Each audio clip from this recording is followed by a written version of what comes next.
Assalamualaikum warahmatullahi wabarakatuh. Innal hamdalillah nahmaduhu wa nasta'inuhu wa nastaghfiruh wa na'udzu billahi min shururi anfusina wa min sayyiati a'malina.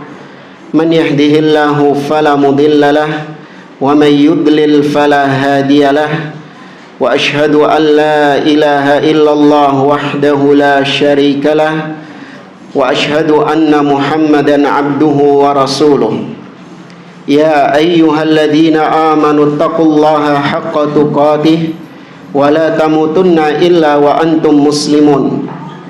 Ya ayyuhan nasu taqu rabbakumul ladzi khalaqakum min nafsin wahidah wa khalaqa minha zawjaha wa batha minhuma rijalan katsiran wa nisaa'a wattaqullaha alladzi tasaaluna bihi wal arham innallaha kana 'alaikum raqiba. Ya ayyuhalladzina amanu taqullaha wa qulu qawlan sadida yuslih lakum a'malakum wa yaghfir lakum dhunubakum wa may yuti'illaha wa rasulahu faqad faza fawzan 'azima.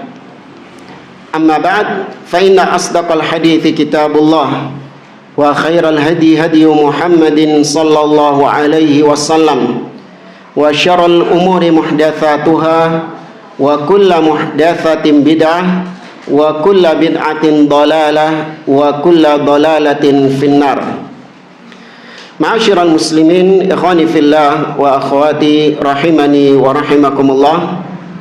Alhamdulillah, segala puji bagi Allah subhanahu wa ta'ala yang atas limpahan nikmatnya dan taufiknya kita di malam hari ini dipertemukan kembali oleh Allah di majelis ini dalam kajian kitab Taujihatul Islamiyah li Islahil Mujtama' wal Fard, atau bimbingan-bimbingan Islam untuk perbaikan individu dan masyarakat muslim, oleh Syekh Muhammad bin Jamil Zainu rahimahullahu ta'ala.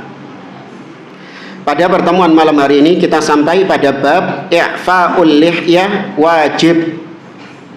Memelihara jenggot itu hukumnya wajib. Sebelum kita bawakan dalil-dalil yang disampaikan oleh Syekh, perlu kita tekankan dulu berkaitan dengan pandangan sebagian orang tentang jenggot. Ada sebagian orang yang meyakini bahwa tolak ukur seorang itu ahlus sunnah, tolak ukur seorang itu dikatakan sebagai salafi adalah berjenggot. Maka kita jawab, iya, salah satu bentuk sunnah adalah memelihara jenggot. Maksudnya jenggot itu adalah ajarannya Nabi SAW. Namun masalah jenggot itu tidak ada kaitannya dengan seorang itu dia salafi atau bukan salafi. Orang yang memanjangkan atau memelihara jenggot itu bisa jadi salafi, tapi bisa jadi bukan, atau ahli bid'ah. Dan orang yang mencukur jenggot itu juga belum tentu dia bukan ahlu sunnah. Ketika seorang ahlu sunnah, seorang salafi mencukur jenggotnya, apakah dia keluar dari ahlu sunnah menjadi ahli bid'ah? Tidak. Karena sepakat para ulama mencukur jenggot itu adalah kemaksiatan, bukan kebid'ahan. Tapi ini bukan berarti terus kemudian kita bermudah-mudahan loh ya. Enggak. Ya, sekali lagi, mencukur jenggot itu maksiat, ya, dosa. Tapi tetap dia tidak keluar dari ahlu sunnah. Yang mengeluarkan dari ahlu sunnah itu adalah ketika menyelisihi perkara apa? Usul, perkara prinsip. Ya, perkara-perkara prinsip itu baru dia keluar dari ahlu sunnah. Maka ini penting kita sampaikan, karena sampai sekarang masih ada orang yang gagal paham, dikira yang berjenggot itu pasti salafi. Kemudian kalau ada temannya yang cukur jenggot langsung sudah dikatakan sebagai ahli bid'ah. Ya, kalau dikatakan sebagai pelaku maksiat, iya. Tapi kalau dikatakan sebagai ahli bid'ah, maka ini keliru. Ya, mencukur jenggot sekali lagi bukan ciri satu-satunya dari ahlus sunnah, dari salafi. Ada cerita, ada kawan itu dia bilang kalau masjid ini sekarang alhamdulillah Ustaz, yang ngisi kajian itu adalah ustadz-ustadz ahlus sunnah. Ya. Oh iya, masya Allah, alhamdulillah. Nah, kemudian saya lihat jadwal kajiannya itu. Nah, saya fokus sama ada satu nama di situ yang merupakan gembong teroris di Surabaya. Ya, gembong takfiri di Surabaya. Jenggotnya memang lebat. Ya, baru berapa tahun yang lalu, setahun atau 2 tahun yang lalu dia baru bebas dari penjara. Sebelumnya ditangkap sama Densus, ustadznya ini. Ya, maka kemudian anak tanya, loh, ini tayangan tuh maksud ustadz salafi, ustadz sunnah? Loh, iya, emang bukan? Bukan. Ini justru adalah orang yang punya pemikiran khawarij, dia gembong takfiri di negeri kita, terutama di kota kita Surabaya. Oh, tak kira dia itu salafi, padahal jenggotnya tebal loh Ustaz, loh kan jenggot. Ya, selalu yang dijadikan ciri adalah jenggot. Jangan jauh-jauh Mas. Usama bin Laden itu kurang apa jenggotnya? Kalah antum jenggotnya sama Usama bin Laden. Tapi pemikirannya apa? Khawarij, takfiri. Ya, maka sekali lagi jangan menjadikan jenggot sebagai tolak ukur kesalafiyahan seseorang. Tolak ukur dia pasti ahlus sunnah karena ngelihat jenggot. Cingkrang juga. Ya sama ini, satu paket ini biasanya ini, jenggot sama cingkrang ini. Apakah orang yang isbal dia itu keluar dari ahlus sunnah? Tidak. Dia pelaku maksiat, iya pelaku maksiat. Isbalnya tidak mengeluarkan dia dari ahlus sunnah, tapi menjadikan dia sebagai al-asi, pelaku maksiat. Ya. Maka ini penting untuk kita mempelajari apa sih prinsip-prinsip ahlus sunnah itu, supaya kita bisa membedakan mana yang ahlus sunnah, mana yang ahlul bid'ah. Ada ustadz jenggotnya panjang, celananya cingkrang, tapi ternyata kerjaannya tiap hari adalah mengkritik pemimpin di depan umum. Salafi bukan? Jenggotnya dawa loh, cingkrang loh. Ya, tapi isinya adalah ikut demo misalnya. Ya, atau mungkin dalam masalah asma wa sifat ternyata dia mentakwil sifat-sifat Allah. Padahal jenggoten, padahal celanai cingkrang. Tapi ya gitu, kalau sudah berbicara tentang asma wa sifat, ternyata dia mentakwil sifat-sifat Allah. Nggak mau menetapkan Allah memiliki sifat-sifat tersebut, menolak Allah di atas, ya menolak Allah memiliki kedua tangan dan seterusnya dari sifat-sifat Allah. Maka meskipun jenggotan, meskipun cingkrang, dia ahlul bid'ah. Kenapa ahlul bid'ah? Karena dia menyelisihi usul, prinsip-prinsip dasar akidah ahli sunnah. Apa perkara amaliyah yang itu dijadikan usul oleh para ulama? Mengusap khuf. Ya, kalau ada yang mengingkari bolehnya mengusap khuf, maka ini fix dia bukan ahlus sunnah, dia ahlul bid'ah.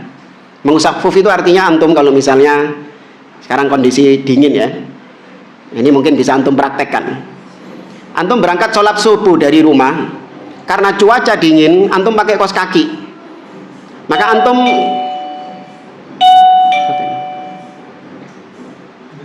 obel di luar. Siapa yang mencet? Kasih tahu aja, jangan mainan bel. Anak-anak di luar jangan mainan bel. Baik, antum misalnya berangkat ke masjid sholat subuh dalam kondisi cuaca dingin, maka antum berwudhu dulu di rumah. Berwudhu dengan wudhu yang biasanya sempurna sampai kaki. Nah, selesai wudhu antum pakai kaos kaki. Nah, ternyata perjalanan ke masjid antum ngentut, buang angin. Maka ketika wudhu lagi di masjid nggak perlu melepas kaos kaki, cukup apa? Diusap atasnya. Bagi musafir itu bisa 3 hari 3 malam. Bagi mukim cuman hanya 1 hari saja. Dia bisa melakukan seperti itu. Nah, kalau ada yang mengingkari, ajaran opo ini? Ya mungkin kalau nggak tahu ya. Tapi kalau dia sudah tahu dan dia menolak, mengingkari bolehnya mengusap khuf, maka ini dimasukkan oleh para ulama sebagai ciri ahlul bid'ah. Ya, karena itu dikenal sebagai cirinya orang-orang Rafidhah, cirinya orang-orang Mu'tazilah. Makanya sampai Ali bin Abi Thalib mengatakan, laukana dinu birra'i lakana asfalul khuf ahaqqo bil mashi min a'la. Seandainya agama itu dengan logika, maka tentu mengusap khuf, kaos kaki atau sepatu, itu yang lebih layak diusap bawahnya, karena bawahnya yang kotor. Tapi ternyata syariat memerintahkan atasnya yang diusap. Berarti ini menunjukkan agama bukan berlandaskan logika, tapi agama berlandaskan dalil, qala Allah dan qala Rasul. Baik, sekarang kita bahas poin yang pertama. Qala Allah Ta'ala fi haqqis syaitan. Allah berkata tentang perbuatannya syaitan, ucapannya syaitan, di dalam surah An-Nisa ayat 119. Allah mengatakan, wala amurannahum fala yughayyirunna khalqallah. Kata syaitan, dan sungguh aku benar-benar akan memerintahkan mereka, maksudnya manusia, agar mereka benar-benar merubah-rubah ciptaan Allah. Nah, merubah-rubah ciptaan Allah ini umum. Bisa seorang merubah dari laki-laki menjadi perempuan, ya, menyerupai laki-laki, wanita menyerupai laki-laki, atau laki-laki menyerupai wanita, itu juga merubah-rubah. Nabi mengatakan, la'anallah al-mutasyabbihina minar rijali bin nisa wal mutasyabbihati minan nisa'i bir rijal. Allah melaknat laki-laki yang menyerupai wanita dan wanita yang menyerupai laki-laki, ya, sampai diganti alat kelaminnya misalnya. Naudzubillah. Maka ini termasuk diantara perintah-perintah syaitan kepada manusia, yaitu adalah bisikan-bisikan syaitan kepada manusia untuk merubah ciptaan Allah. Kemudian kata beliau, wa halqul lihyati taghyirun li khalqillah wa ta'atun lisyaitan. Nah, mencukur jenggot itu termasuk bentuk merubah-rubah ciptaan Allah, dan itu termasuk bentuk mentaati syaitan. Nah, karena syaitan menyuruh kita untuk bermaksiat kepada Allah. Jenggot diperintahkan oleh Allah, diperintahkan oleh Nabi, maka setan berusaha untuk kita tidak mentaatinya dengan kita mencukur jenggot itu. Maka mencukur jenggot bentuk mentaati asyaiton. Kemudian yang kedua, wa qala Allah Ta'ala, Allah Ta'ala berfirman dalam surah Al-Hasyr ayat yang ke-7, wa ma atakumur rasulu fakhudhu wa ma nahakum anhu fantahu.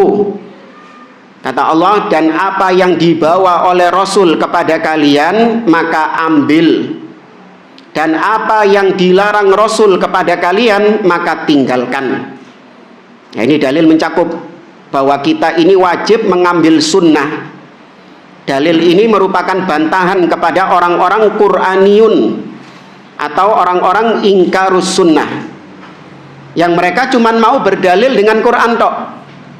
Mereka nggak mau mengambil hadis. Kata mereka, hadis itu diterima kalau ada ayatnya. Tapi kalau hadis itu berdiri sendiri, nggak ada ayat Al-Quran yang mendukung, maka kita nggak mau menerimanya. Naudzubillah. Maka dibantah dengan ayat ini, Al-Quran menyuruh kita untuk mengambil hadis. Ya, kalau Anda kau benar-benar berpegang teguh dengan Al-Quran saja, maka ketahuilah bahwasanya Al-Quran memerintahkanmu untuk juga mengambil hadis, ya, mengambil sabda Nabi. Maka sabda Nabi, hadis Nabi itu merdeka, bisa memberikan hukum sendiri meskipun nggak ada ayatnya di dalam Al-Quran. Ya, saya ulangi, hadis itu merdeka, bisa memberikan hukum secara mandiri meskipun tidak ada ayatnya di dalam Al-Quran. Contohnya jenggot. Jenggot ada nggak ayatnya dalam Al-Quran? Nggak ada. Adanya dalam hadis. Ya, maka nggak ada alasan buat orang, oh jenggot kan nggak ono nang Quran. Ya, jenggot kan adanya di hadis, dan hadis itu relatif. Ada yang sahih, ada yang dhaif. Kita maunya yang qat'i saja. Kita maunya yang pasti-pasti saja, yaitu Al-Quran. Al-Quran itu kan nggak ada ya, ini ayat sahihah, ayat ini ayat dhaifah. Ada nggak Al-Quran? Nggak ada. Kalau hadis iya, hadza haditsun sahih, ini hadis sahih. Hadza haditsun dhaif, ini hadis yang dhaif. Iya. Maka orang-orang ini mau ngambil yang pasti-pasti saja, Al-Quran, hadis nggak mau diterima. Maka ayat ini bantahan untuk mereka. Kita diperintahkan untuk mengambil hadis apapun yang dibawa oleh Rasul Shallallahu Alaihi Wasallam. Ada yang ingat ayat ini pernah dibawakan oleh Ibnu Mas'ud ketika membantah siapa?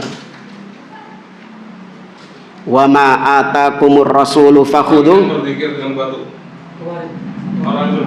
Bukan. Bukan ayat ini. Bukan. Cirinya seorang wanita. Tak ngopi di sini. Cirinya seorang wanita. Bukan. Soal apa? Soal tato.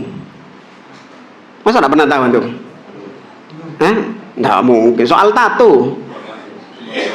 Iya, tato. Wanita yang mentato dan minta ditato, la'anallahu, la'ana Rasulullah sallallahu alaihi wasallam al-washimat wal mustawshimat.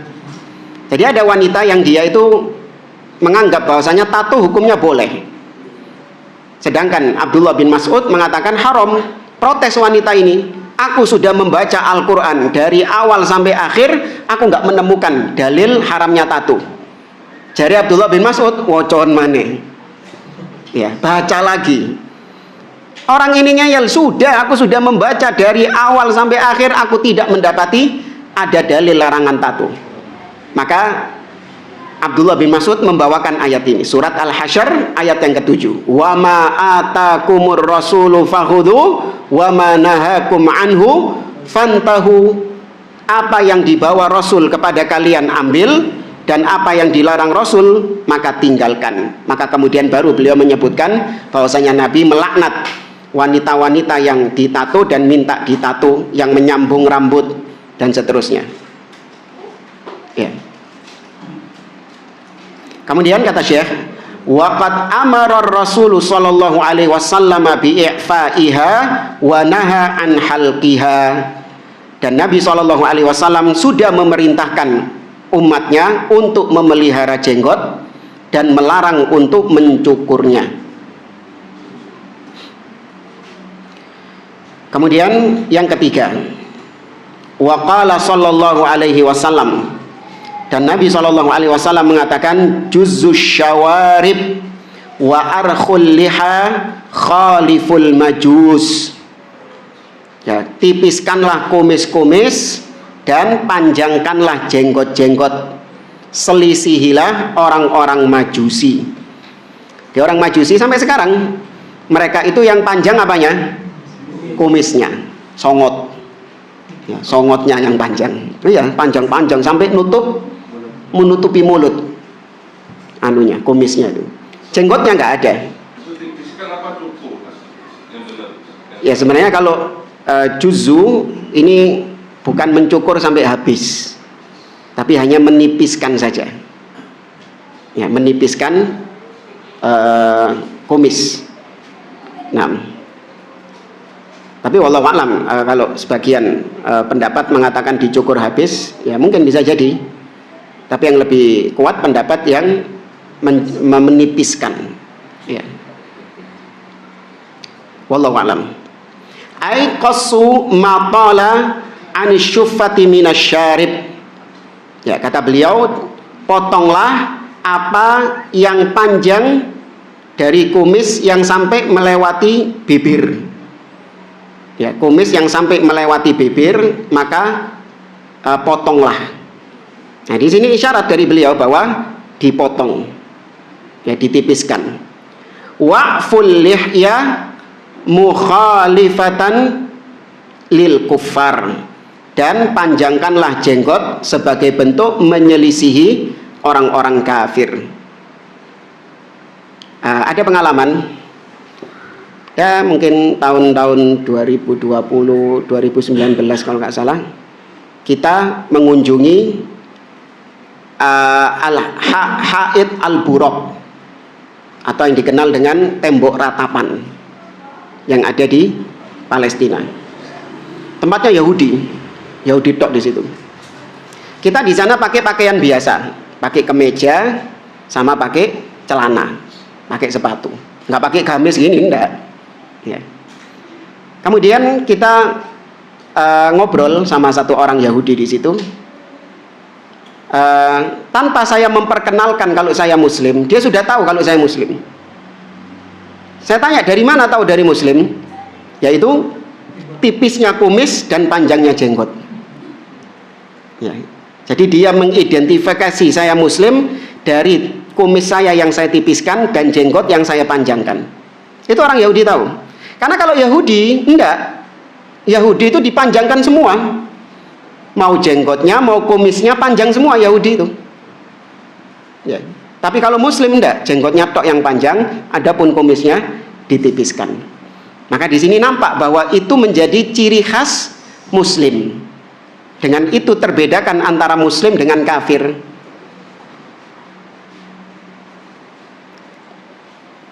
Dan kemudian yang keempat, waqala sallallahu alaihi wasallam, Nabi bersabda, asyurun minal fitrah, 10 perkara yang termasuk fitrah. Qassus syarib, ya, menyukur kumis, wa i'fa'ul lihyah, dan memanjangkan atau memelihara jenggot, wassiwak, dan bersiwak, wastinsyaqul ma', dan juga istinsyak. Apa istinsyak?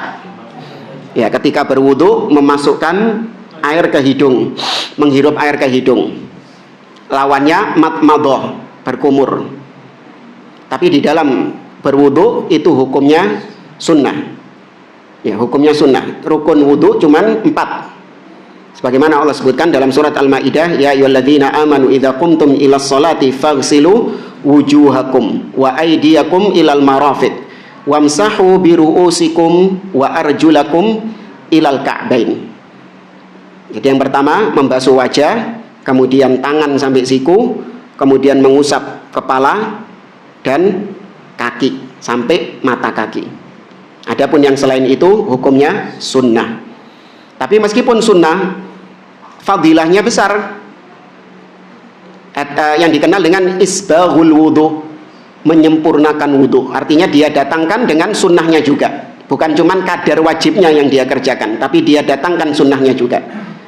Yaitu Nabi SAW mengatakan, hal adullukum ala ma yamhullahu bihil khataya wa yarfa'u bihid darajat. Maukah kalian aku tunjukkan amalan yang bisa mengangkat derajat kalian dan menghapuskan dosa-dosa kalian? Kata sahabat, bala. Maka kemudian Nabi mengatakan, isbaghul wudu alal makarih, memperbagus wudu, menyempurnakan wudu di saat kondisi yang tidak mengenakan. Ketika dingin, ya kan? Biasanya orang kalau dingin itu wudunya cuman yang penting sah. Ya sah sih kalau 4 itu tok. Tapi dia datangkan dengan sempurna. Ya dia mencuci tangannya, kemudian dia matmadah, berkumur, istinsyak, ya kan? Kemudian dia lakukan 3 kali. Padahal yang wajib cuman sekali. Maka ini mendapatkan keutamaan tadi, dihapuskan dosa-dosanya dan diangkat derajatnya kelak di surga. Kemudian apalagi amalan selain itu? Lanjutannya. Enggak, bukan. Wa kathratul khuta ilal masajid. Iya, memperbanyak langkah menuju masjid. Artinya dia sering mendatangi masjid. Dan yang ketiga, wantidharus shalah ba'das shalah, menunggu waktu sholat yang satu dengan waktu sholat berikutnya. Ya, ini keutamaan dari menyempurnakan wudu. Kemudian kata beliau, wa qassul adfar, dan juga memotong kuku. Ya, memotong kuku ini juga masuk dalam 10 perkara yang termasuk fitrah. Maka disebutkan di sini i'fa'ul lihya, qassus syawarib, mencukur kumis dan membiarkan jenggot, memelihara jenggot. Kata Syekh di sini, wa i'fa'ul lihya min khalqillahi yahrumu halquha.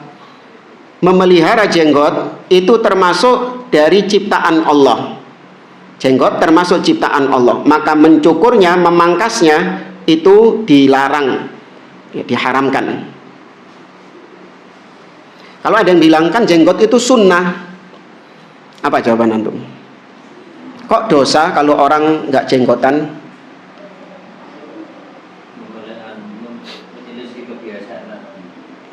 Enggak, bukan. Kata-kata sunnah itu kan, sunnah itu apabila dikerjakan mendapatkan pahala, apabila ditinggalkan tidak berdosa.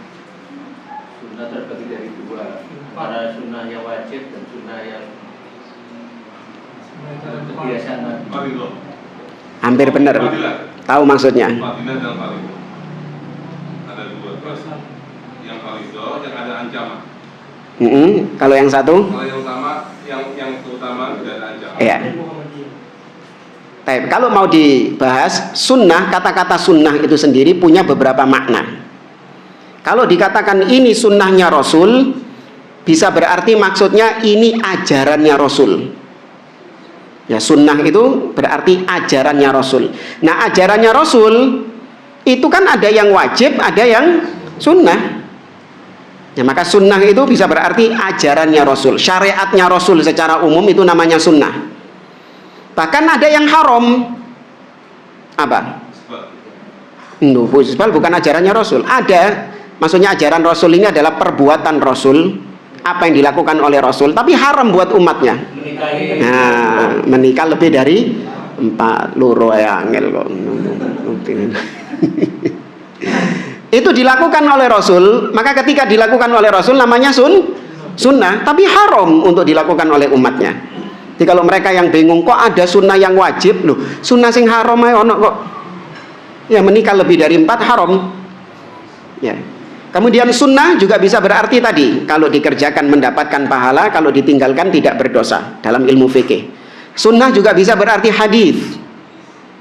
Ya, hadis Nabi, kita berpegang teguh dengan Alkitab dan as-sunnah. Maksudnya as-sunnah di situ hadis. Sunnah juga bisa bermaksud tadi pola hidup itu yang pertama tadi. Al-aqidah atau lawannya bid'ah. Ya, sunnah itu berarti akidah. Makanya para ulama menulis kitab-kitab akidah dengan nama as-sunnah. As-sunnah lil Khalal, as-sunnah lil Imam Ibni Abi Asim, as-sunnah li Abdillah bin al-Imam Ahmad, putranya Imam Ahmad. Ya, Syarhus Sunnah lil Barbahari, Syarhus Sunnah lil Muzani, Usulus Sunnah Imam Ahmad, Usulus Sunnah oleh Al-Humaidi, ya, Usulus Sunnah oleh Ibnu Abi Zamanin. Ya, kemudian Syarah Usul I'tiqad Ahli Sunnah oleh Imam Al-Lalikai, banyak. Aslus Sunnah wa I'tiqaduddin, siapa? Aslus Sunnah wa I'tiqaduddin, 2 penulisnya. Dan iya Abu Zur'ah Ar-Razi, Imam Ar-Raziyain. Maka yang dimaksud sunnah di situ akidah. Kita lanjutkan poin yang kelima. La'ana Rasulullah sallallahu alaihi wasallam al-mutasyabbihina minar rijali bin nisa. Ini yang tadi kita sampaikan. Rasul sallallahu alaihi wasallam melaknat, ya, laki-laki yang menyerupai wanita. Hadis sahih riwayat Al-Bukhari. Kata Syekh, wa halqul lihyati, ya, wa halqul lihyati tusyabbihu bin nisa. Mencukur jenggot itu merupakan tasyabbuh bin nisa, menyerupai wanita. Jadi tasyabbuh itu bukan cuman nggak boleh meniru orang kafir, meniru lawan jenis nggak boleh. Apa-apa yang menjadi ciri khasnya lawan jenis itu nggak boleh dipakai oleh jenis yang lainnya. Beda kalau misalnya memang berserikat kayak HP, ya, kayak HP. HP ini apakah khusus laki-laki? Tidak, berserikat di dalamnya, ya laki-laki ya perempuan. Tapi kecuali kalau HP-nya itu memang warnanya pink, terus ada Hello Kitty-nya. Nah ya baru itu tasyabuh dengan perempuan itu. Atau ada apanya biasanya? Gandul-gandulannya itu. Iya, nah, itu perempuan itu. Intinya apa yang menjadi ciri khasnya perempuan nggak boleh dipakai laki-laki, dan apa yang menjadi ciri khasnya laki-laki nggak boleh dipakai buat perempuan. Cuman di sini yang kita sayangkan, yang sering dicela, yang sering dibully adalah ketika laki-laki menyerupai wanita. Sebaliknya ketika wanita menyerupai laki-laki dianggap keren. Tomboy, tahu tomboy? Dianggap keren. Oh keren, ada cewek misalnya naik motor Ninja atau Harley gitu, dianggap keren. Pakaiannya, potongannya itu potongan laki misalnya, dianggap keren sama orang-orang ya. Kalau yang laki-laki dibully habis dia kan gitu kan. Kalau laki-laki tulang lunak itu ya kan?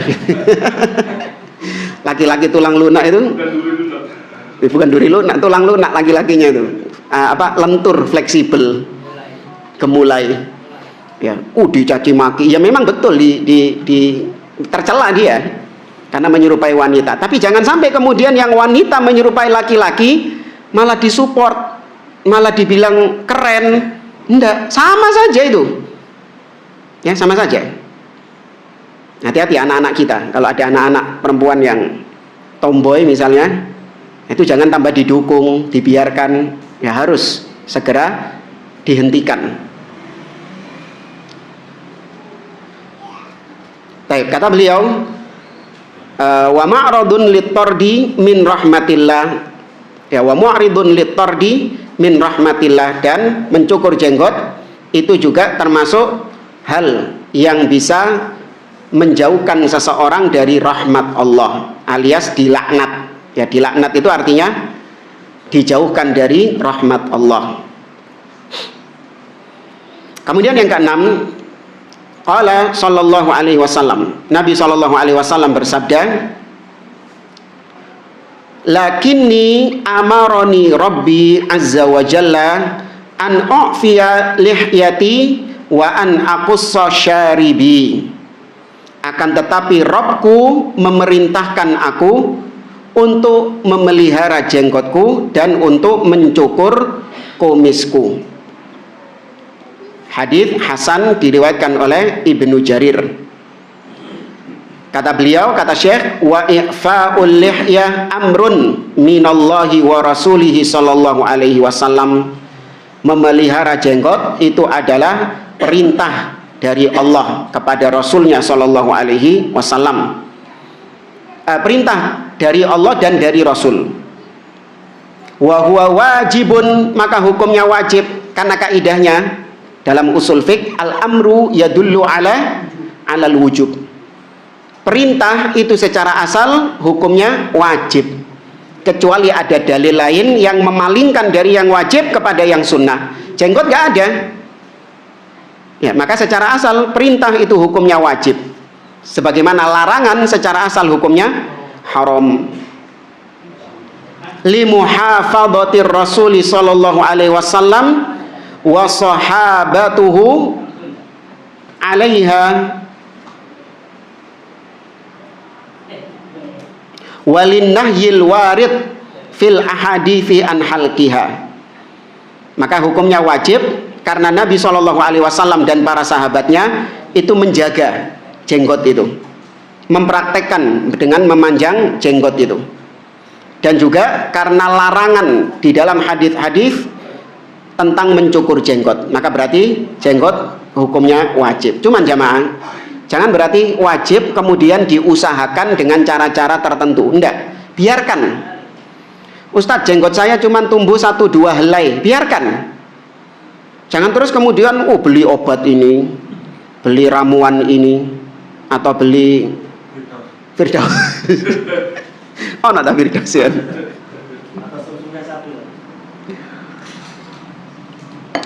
Nggak perlu, itu artinya takalluf. Ya, takalluf, membebani diri dengan sesuatu yang tidak Allah perintahkan. Ya, kecuali kalau memang dia melakukan itu bukan atas dasar ibadah. Paham ya? Bukan atas dasar ibadah. Tapi kalau dia melakukannya atas dasar ibadah, maka jatuhnya bid'ah.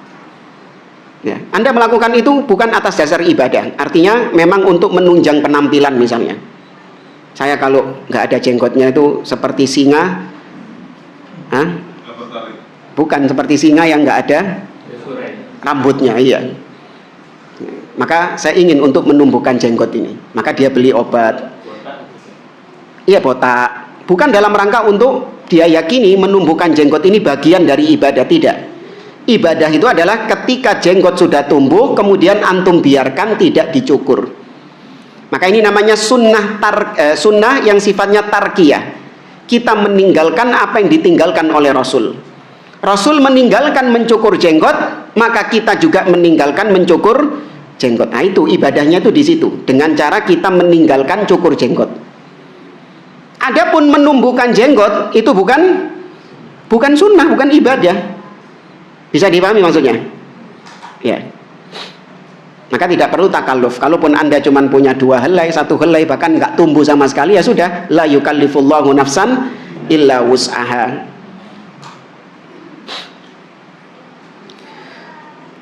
Kemudian yang ketujuh, la yajuzu halqu sya'ri al-khaddain au natfihima li anna sya'ral wajnatain minal lihya kama fil qamus.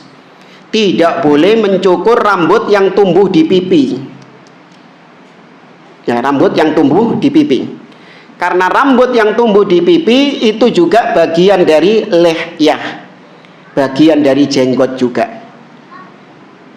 Seperti yang ada di dalam qamus. Qamus ini berarti kembali kepada bahasa Arab. Jadi namanya lihyah, pengertiannya itu kembali kepada bahasa Arab, karena syariat diturunkan dengan bahasa Arab, maka memahaminya juga harus dengan bahasa Arab. Kalau bahasa Indonesia, orang menganggap jenggot itu cuman yang ada di dagu saja. Adapun ini namanya apa kalau bahasa Indonesia? Jambang. Iya, jambang. Sing wajib itu jenggot. Jenggot itu kalau bahasa Indonesia yang tumbuh di dagu sini tok. Akhirnya sing kene dicukur kabeh. Enggak. Pipi ini juga dalam bahasa Arab lihyah. Nah, maka ini juga termasuk hal yang tidak boleh dicukur. Kan yang di sini kan, di sini yang di sini, sini sama yang sini masuk nggak? Apa itu? Yang Enggak, ini bukan. Enggak, ini bukan termasuk jenggot. Ada orang yang nyambung sini. Nah, ini termasuk syarib yang sebelah sini nih. Iya, termasuk enggak syarib, bagian kumis. Iya, bagian kumis. Ini nyambung sini. Iya. Yang sini ini bagian kumis. Nggak termasuk ya? Enggak termasuk. Ya, adapun yang di pipi, ya ini termasuk bagian dari lihyah. Kemudian yang nomor 8. Tapi yang nomor 8 ini tidak usah terlalu dipegang. Maksudnya bukan ini alasan kita memelihara jenggot. Apa itu? Athbata tibbu anna lihyata taqiyu al-lawzatain min darbati syams wa halquha yadurru bil jild. Medis, yakni kedokteran, itu telah menetapkan bahwa jenggot itu bisa melindungi al-lawza. Al-lawza ini ya amandel, ya amandel dari terpaan radiasi matahari, dari sengatan matahari. Jenggot itu bisa melindungi seseorang dari terpaan matahari mengenai amandel. Sedangkan mencukurnya itu bisa membahayakan kulit. Tapi sekali lagi, ini bukan alasan kita memelihara jenggot. Seandainya ini dihilangkan, kita tetap memelihara jenggot. Kemudian poin yang ke-9, anak nggak tahu ini penelitiannya di mana juga, nggak nyari juga. Terus jurnal ilmiahnya apa, di universitas apa, profesor siapa yang meneliti, wallahu a'lam. Itu bukan hal yang penting buat umat Islam. Yang buat umat Islam yang penting qala Allah, qala Rasul. Meskipun jurnal ilmiah mengatakan jenggot itu membahayakan, antum lebih percaya siapa? Dalil. Itu seorang muslim dia lebih berpegang dengan dalil daripada penelitian-penelitian demikian. Karena kalau Anda berpegang dengan penelitian, berarti Anda menganggap dalil itu salah. Apakah mungkin Allah dan Rasulnya salah? Nggak mungkin. Ya, maka pernah kita sampaikan, kalaupun seandainya Allah mengatakan, dalil mengatakan 1 tambah 1 10, kemudian matematika ilmiah mengatakan 1 tambah 1 2, awak dewi percaya 1 tambah 1 10. Soalnya dalil sing ngomong. Loh iya. Tapi jarenya ahli matematika 1 tambah 1 2, Ustaz. Enggak, jarenya Allah 1 tambah 1 10. Aku percaya sing iki. Kata Allah 1 dikurangi 1 sama dengan 10. 1 dikurangi 1 malah 10, kata Allah. Tapi kata ahli matematika 1 kurangi 1 0. Percaya sing ndi? Allah. Apa buktinya? Contohnya, sedekah sama riba. Sedekah sama riba. Allah mengatakan yamhaqullahu riba wa yurbis shadaqat. Allah menghancurkan harta riba dan mengembangbiakkan harta sedekah. Riba kalau secara matematika saldonya nambah atau kurang?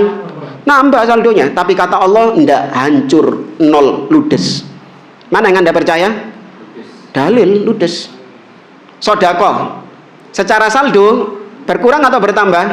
Berkurang, tapi kata Allah wa yurbis shadaqat. Enggak, itu semakin berkembang. Allah yang dalil yang dipercaya. Ini seorang muslim lebih berpegang dengan dalil.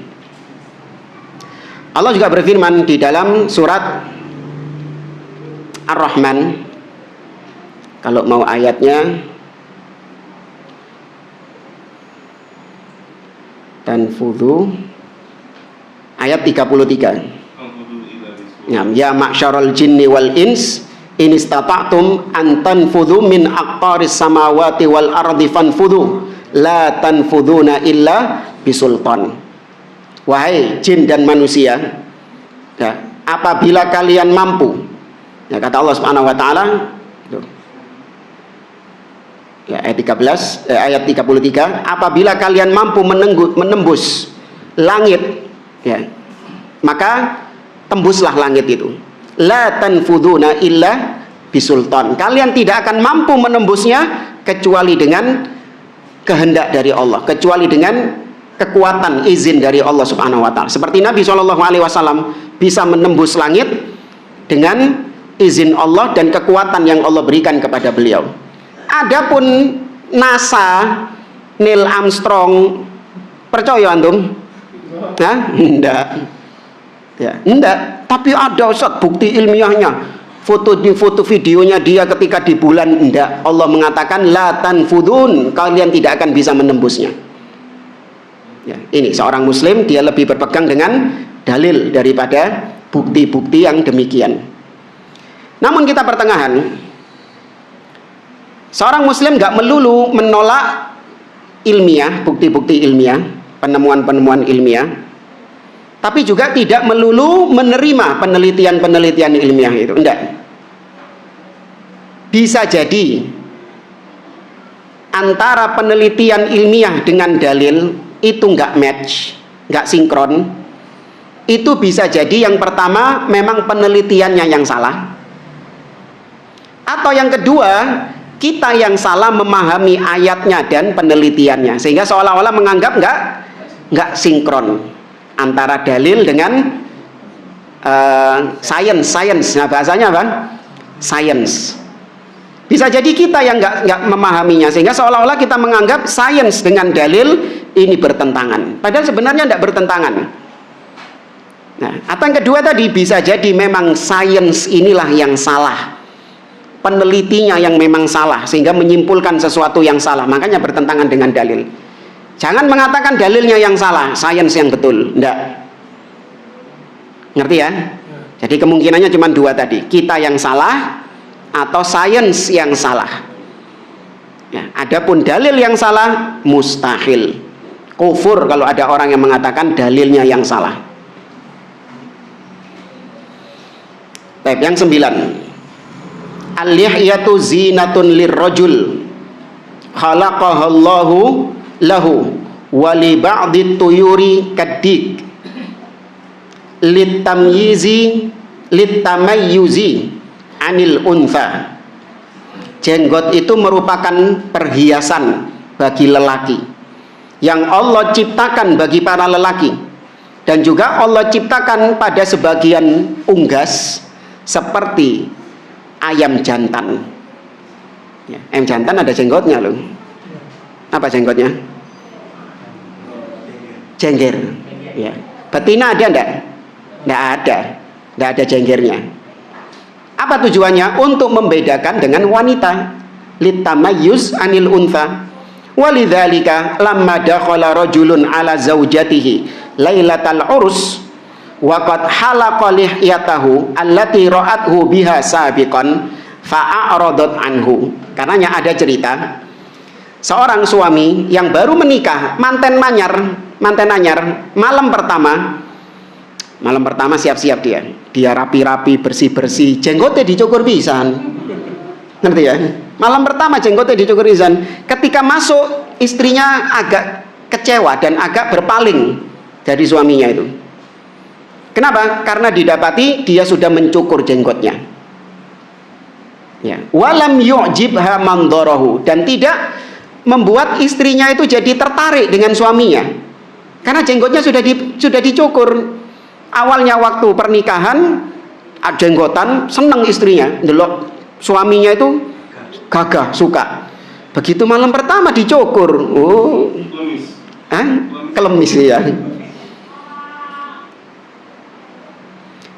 Wa sa'alat ba'dun nisa imra'atan limadha ikhtarat zaujan dzalihyah. Ada sebagian wanita tanya kepada wanita yang lain, kenapa sih anti kok menikah dengan seorang lelaki yang berjenggot? Maka fa'ajabat, dijawab oleh sang wanita, inni tazawwajtu rajulan walam atazawwaj imra'atan. Loh, saya memang menikah sama laki-laki, bukan menikah sesama perempuan. Ngerti ya?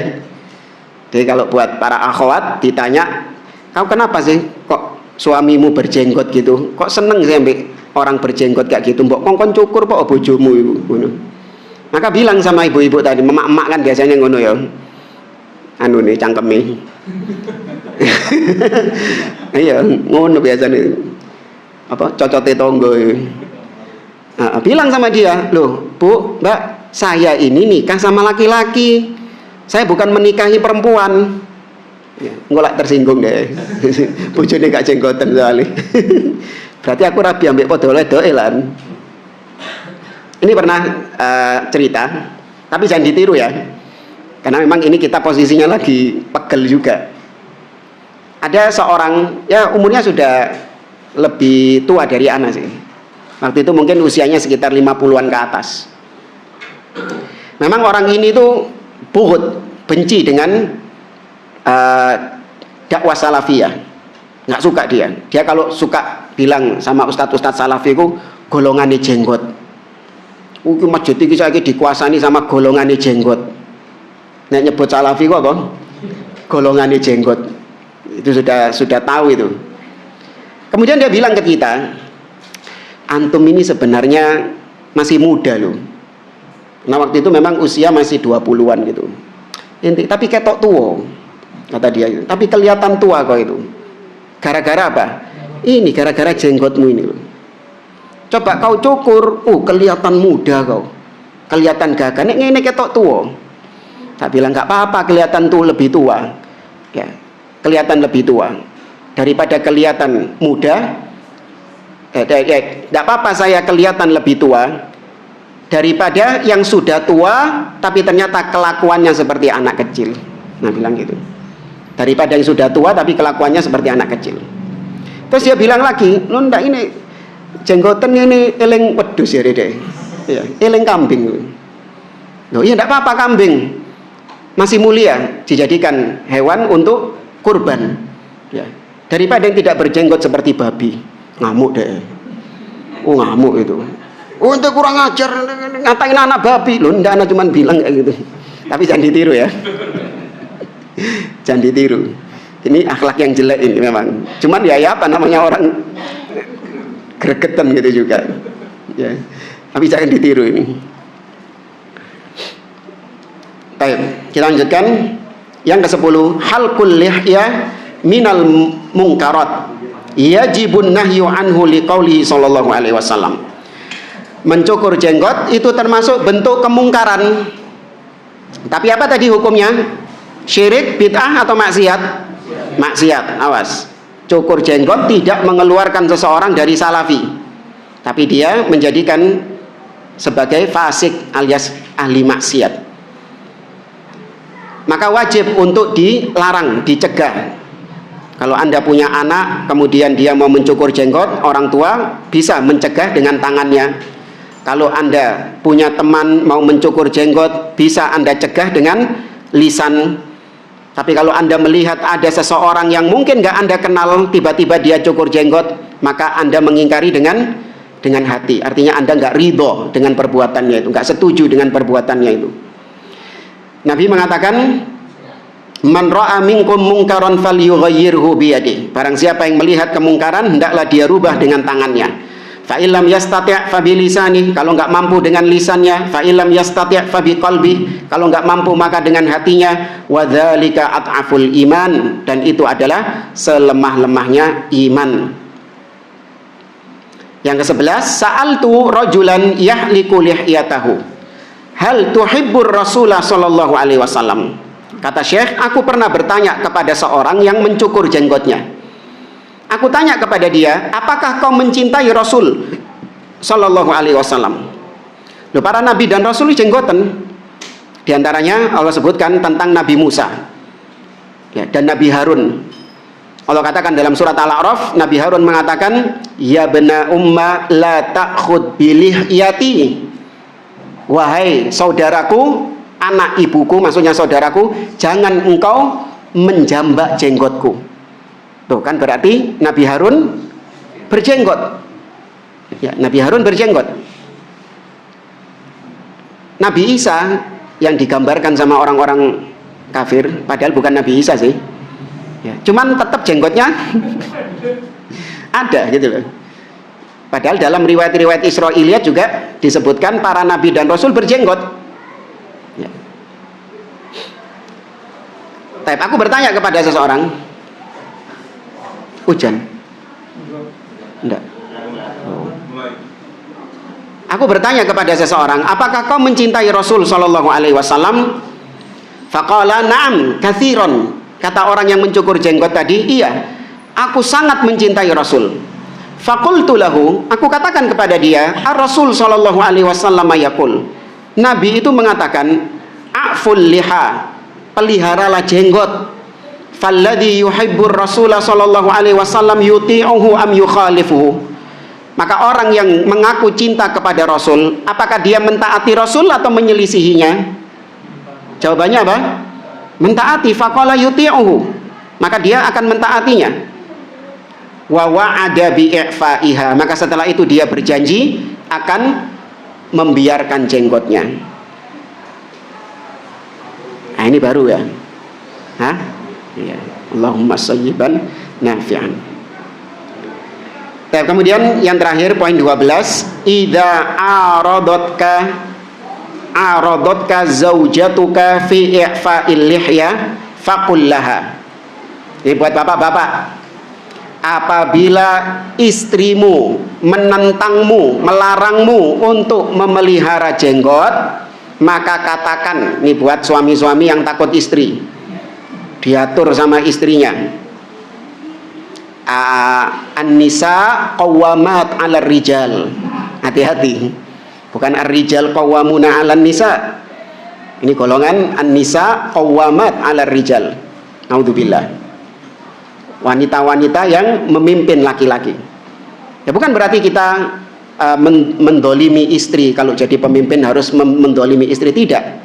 Tapi jangan sampai seorang suami kehilangan wibawanya di hadapan istrinya. Di antaranya ini, yaitu seorang istri melarang suaminya untuk berjenggot. Mas ojo jenggotan mas, ketok tua kon mas. Mas ojo jenggotan mas, nanti apa lagi? Ya geli misalnya. Fakullaha, katakan kepada dia, innani rajulun muslim.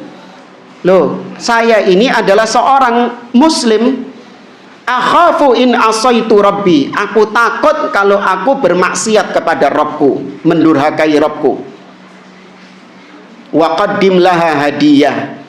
Maka kalau ingin supaya istri tidak nyuruh-nyuruh nyukur jenggot, ya kasih hadiah lah. Belikan apa sih biasanya? Ya, belikan emas atau belikan pakaian, ya cek gak? Iya. Biar enggak nuntut aja. Beri dia hadiah. Wadhkur laha qaulahu sallallahu alaihi wasallam. Kemudian katakan kepada dia hadis Nabi berikut ini. Apa itu? La ta'ata li makhluqin fi maksiatil khaliq. Tidak ada ketaatan kepada makhluk kalau itu dalam rangka bermaksiat kepada al-khaliq. Beda kalau istrinya menyuruh suaminya untuk memelihara jenggot. Nah ini ditaati, diterima nasihatnya. Ada seorang istri misalnya, Mas, jenggotmu itu jangan dicukur, biarkan saja jenggotmu itu. Maka yang seperti ini diterima atau tidak sama suaminya? Diterima. Jangan mentang-mentang suami, oh enggak, kamu ini opo, kamu ini istri itu tidak berhak merintah-merintah suami. Tapi kalau perintahnya sesuai dengan perintah Allah dan Rasulnya, diterima. Baik, wallahu a'lam bishawab. Ini yang bisa kita sampaikan. Insyaallah pertemuan depan kita bahas tentang, nah ini seru kayaknya ini. Apa ini? Tentang apa? Musik. Ya, tentang musik. Ya, jangan ini yang ngomong juga kena. Ngerti antum? Ya, yang ngomong juga kena juga ini. Nah. Wallahu a'lam. Baik, kalau ada yang mau ditanyakan, tafadhol. Apa itu? Khuf. Ya. Sama wudunya seperti biasa. Wudunya seperti biasa. Hanya saja ketika bagian kaki, maka nggak perlu dilepas kaos kakinya. Iya, dibasahi tangannya, kemudian diusapkan di atasnya. Ini dengan syarat ketika sebelum masang kaos kaki sudah wudhu loh. Iya. Itu. Sorot yang membatalkan sholat yang bukan sholat. Apakah kayak di bengkes ini apa? Tidak boleh batalkan sholat. Terus karena salamnya terlalu badannya apa tidak dibatalkan? Ya kalau dia nggak tahu nggak apa-apa. Tapi kalau dia tahu dan dia tetap ya boleh. Dia tetap melakukannya, maka iya bisa jadi. Adapun kalau salam tadi yang seperti itu, ya sebenarnya sholatnya sah, tapi dia hulu ketika salam. Cukup sebenarnya kepalanya saja. Ya wallahu alam, dia mungkin salah memahami dalil. Kalau itu karena takwil alias dia salah memahami dalil, maka dimaafkan. Tapi kalau sudah sampai hujjah kepadanya dan dia tetap menganggap gerakan sholatnya dia ini yang lebih betul, lebih benar, maka ini bisa jadi sampai tidak diterima sholatnya. Karena sholat harus sesuai dengan apa yang diajarkan Nabi. Shollu kama ra'aitumuni usolli. Masalah itu, kalau orang percaya itu terikat kerjaan atau terikat tidak, kan nggak ada. Itu apakah juga akan maksiat? Ya sebenarnya sama seperti hadis tadi ya. Nabi mengatakan la ta'ata li makhluqin fi maksiatil khaliq. Tidak ada ketaatan kepada makhluk kalau itu dalam rangka bermaksiat kepada Allah. Maka harus ada upaya untuk supaya atasan mengizinkan dia berjenggot. Ya, harus ada upaya atasan mengizinkan dia berjenggot. Ketika memang tidak ada dan sanksi diberikan berupa pemecatan misalnya. Apabila dia berjenggot maka dipecat dari tempat dia kerja, maka yang seperti ini kata para ulama dia tetap boleh bertahan di sana sampai dia mendapatkan ya pekerjaan yang bisa dia menjalankan syariat Islam di situ. Nah, dia tetap bertahan di sana sembari sampai dia mendapatkan pekerjaan yang di sana dia bisa menjalankan syariat. Pindah podo wae malah lebih parah. Kalau dulu saya tidak boleh berjenggot, kalau sekarang malah tidak boleh sholat saya, ya podo wae. Mending yang pertama antum. Ya. Maka harus ada, misalnya antum kasih tahu kepada bos. Saya berpengalaman pernah waktu itu kajian di salah satu instansi yang nggak boleh pelihara jenggot. Ya, nggak boleh pelihara jenggot. Ketika itu saya menyampaikan materi tentang ahkam Dzulhijjah, hukum-hukum berkaitan dengan Dzulhijjah. Salah satunya adalah bagi yang mau berkorban, maka dia menahan diri dari mencukur. Salah satunya adalah mencukur jenggot. Nah, ada yang nanya, Ustadz, kita di sini tidak boleh memelihara jenggot. Setiap hari harus dicukur, harus bersih. Ya, maka saya sampaikan di situ bahwasanya apa kaitan antara profesionalisme bekerja dengan jenggot? Apakah jenggot itu bisa mengurangi profesionalisme bekerja?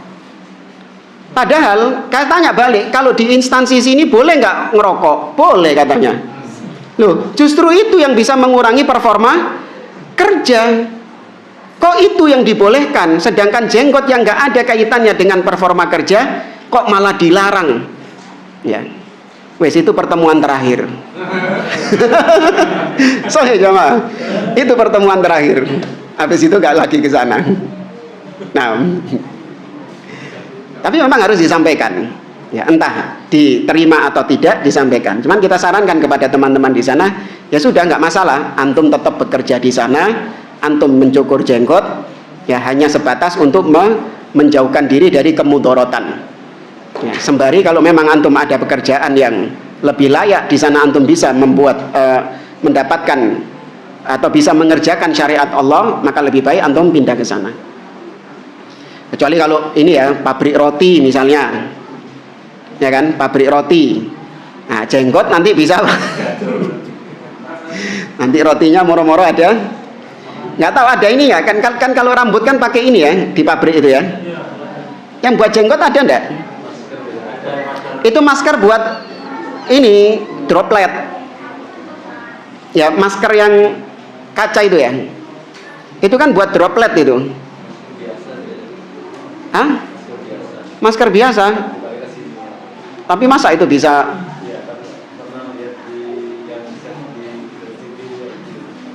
jenggotan dia, tapi pakai masker ini? Ya itu bisa itu. Ya, bisa lah dikasih saran. Mungkin bosnya itu nggak tahu tentang hukum jenggot. Sampaikan kita sebagai seorang muslim diwajibkan berjenggot, dan tenang, jenggot tidak menghilangkan profesionalisme dalam bekerja. Ya Pak? Nggak ada hubungannya kan? Nggak ada hubungannya jenggot sama profesionalisme kerja. Nah, wallahu a'lam. Tadi yang mengatakan tadi sapu sepatu tadi asalkan sebelumnya sudah berwudu. Iya. Maksudnya gimana? Jadi sebelumnya itu sudah berwudu sempurna sebelum pakai kaos kaki itu. Nah, baru ketika sudah pakai kaos kaki batal. Nah, wudu yang lagi memperbaharui wudu ketika sampai di kaki nggak perlu ngelepas kaos kaki, cukup diusap atasnya. Jadi harus cuci dulu sebelumnya. Apanya? Belum pakai sepatu harus cuci dulu maksudnya. Iya, bukan bersih itu maksudnya. Dunda sudah wudu dengan sempurna, nggak harus dicuci maksudnya pakai sabun apa enggak. Yang penting dia sudah wudu sempurna.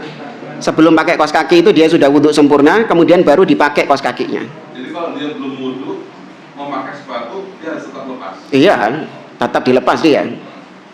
Tapi kalau sudah wudu dengan sempurna, Tidak perlu melepas. dia pakai kaos kaki, kemudian batal wudu. Nah, wudu yang keduanya nggak perlu dilepas. Kaos kaki atau sepatu? Sepatu bisa antum praktekkan kalau antum misalnya lagi sholat id, misalnya antum dari rumah sudah wudu, ternyata sampai di lapangan buang angin. Ya, maka antum wudu lagi mungkin pakai botol atau apa, nggak perlu ngelepas sepatu, nggak perlu ngelepas kaos kaki, cukup diusap. Sholatnya pakai sepatu, iya, sholatnya pakai sepatu. Sekali-sekali praktekkan, sunnah loh. Ya, sholat pakai sepatu itu termasuk diantara sunnah.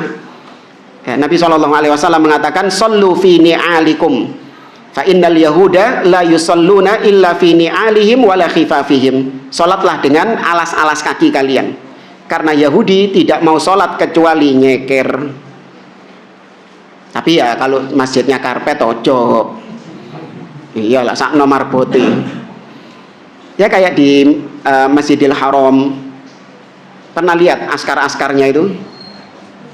Kalau sholat ya Pak, jadi pakai sepatu bootnya, langsung sholat mereka. Nah itu sunnah. Tapi kalau yang karpet, jangan. Nah, wallahu a'lam bishawab.